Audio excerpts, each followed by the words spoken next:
안녕하세요. 피부 좋아지는 상식을 알려드리는 피부과 전문의 송승현입니다. 이전에 제가 지루 피부염에 대해서 다뤘던 적이 있었는데요. 그 이후에 댓글에서 특히 지루 두피염 샴푸 추천에 대한 문의가 참 많았습니다. 그래서 오늘은 지루 두피염에 사용할 수 있는 샴푸의 종류 그리고 관리법에 대해서 좀 더 집중적으로 다뤄보고자 합니다. 지루 두피염은 증상이 심하지 않으면 비듬 정도로만 나타날 수도 있고 심하면 두피에 홍반, 진물, 딱지, 그리고 모낭염이 생기기도 합니다. 지루 두피염의 원인은 치료 부분과 밀접하게 연관되기 때문에 한 번 더 짚고 넘어가겠습니다. 원인 첫 번째는 말라세지아라고 하는 피부 상재균인 곰팡이균과의 연관성입니다. 그리고 두 번째는 세포 면역 저하, 세 번째는 피지샘의 활성, 또 네 번째는 표피의 가다 증식과 각질 형성 과정의 이상입니다. 다섯 번째는 유전적 요인, 그리고 여섯 번째는 악화 요인으로 계절적으로 건조하고 추운 계절에 악화되고 수면이 부족하거나 스트레스, 그리고 음주 역시 악화 요인이 됩니다. 다음으로 이제 샴푸 제제에 대해서 설명드릴 건데요. 샴푸 제제들은 주로 지루 피부염의 원인인 말라세지아균, 즉 곰팡이균을 줄여주는 항진균제 역할을 하는 성분이 많이 쓰입니다. 그 외에도 각질세포 사이의 결합을 약화시켜서 두껍게 쌓인 각질을 줄이고 잘 씻겨 내려가게 하는 역할을 하는 각질용의 역할을 하는 성분, 그리고 표피세포의 이상 증식을 줄여주는 역할을 하는 성분들도 사용됩니다. 먼저 국내에서도 쉽게 구할 수가 있고 많이 쓰이는 성분은 다음 세 가지입니다. 첫 번째는 항진균제 역할을 하는 케토코나졸입니다. 미조랄 2%라고 하는 약품으로 우리가 처방전 없이 약국에서 구매가 가능합니다. 두 번째 성분은 항진균제 역할을 하는 시클로피록스입니다. 클록스, 세드프록스액, 노비프록스액 여러 상품이 있는데요. 이것 역시 처방전 없이 약국에서 구매하실 수가 있습니다. 세 번째는 각질 형성 과정을 정상화하고 피지 분비도 줄이고 항진균제 그리고 항염 작용을 하는 아연 피리치온입니다.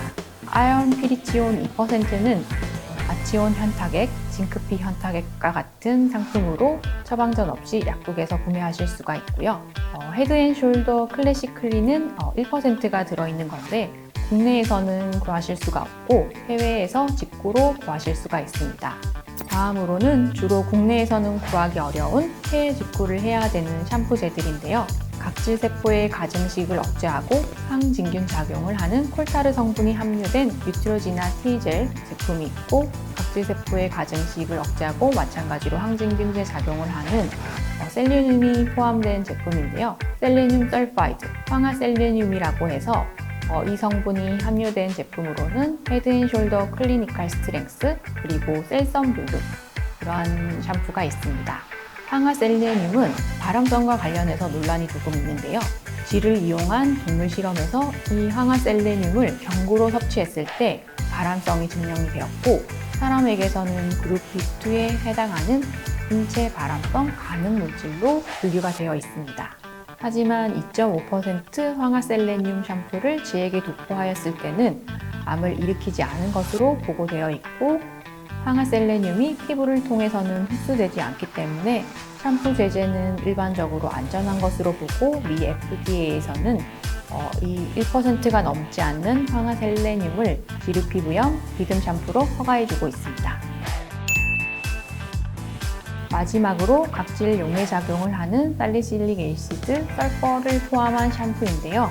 제품으로는 제이슨 댄드러프 릴리프 트리트먼트 샴푸가 있습니다. 어떤 샴푸를 써야 하는지 고민도 많고 그래서 직구도 많이 하시는 것을 보았는데요. 제가 찾다 보니 아마존닷컴에서 최다 판매인 비듬 샴푸는 1% 케토코나졸인 미조랄 샴푸더라고요. 역시 여러 가지 샴푸가 있지만 항진균제가 메인으로 많이 쓰인다는 것을 알 수 있는 대목인 것 같습니다. 이렇게 알려드린 여러 샴푸 중에서 어느 것이 가장 좋다기보다는 각자 써보면서 자신에게 좀 더 잘 맞는 제품을 찾는 것이 필요할 것 같습니다. 가장 중요한 점은 이러한 약용 효과를 내는 샴푸제는 바로 헹구어내는 것보다는 충분히 작용을 할 수 있도록 거품을 내고 난 후 5분 정도는 그대로 두었다가 헹궈야지 효과가 있습니다. 증상이 심한 경우에는 주 2회 정도 약용 샴푸를 사용하고 평소에는 일반 샴푸로 머리를 감고요. 증상이 완화되어서 유지할 목적으로 사용하는 경우에는 약용 샴푸를 1, 2주에 한 번 정도 사용하는 것으로 횟수를 줄일 수 있습니다. 첫 번째로 두피에 말라세지아균이 잘 번식할 수 있는 기름진 환경을 없애줘야 하기 때문에 머리는 하루에 한 번은 감는 것이 좋습니다. 다음으로 펌어나 염색을 지나치게 자주 하거나 두피를 자극하는 것은 줄여야 합니다. 머리를 감을 때는 너무 뜨겁지 않은 물을 사용하고 손톱으로 두피를 심하게 긁거나 각질을 뜯어내는 것은 염증을 악화시킬 수 있기 때문에 피해야 합니다.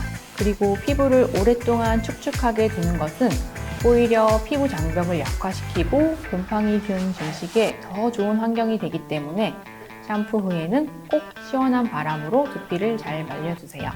마지막으로 정말 쉽진 않지만 우리가 편안한 마음을 가지고 스트레스를 줄이고 또 과로하지 않고 충분한 숙면, 금주나 절주하는 습관을 가진다면 지루 두피염의 재발을 줄일 수 있습니다. 오늘 영상이 도움이 되셨다면 좋아요, 구독 눌러주세요. 피부과 전문의 송승연이었습니다. 감사합니다.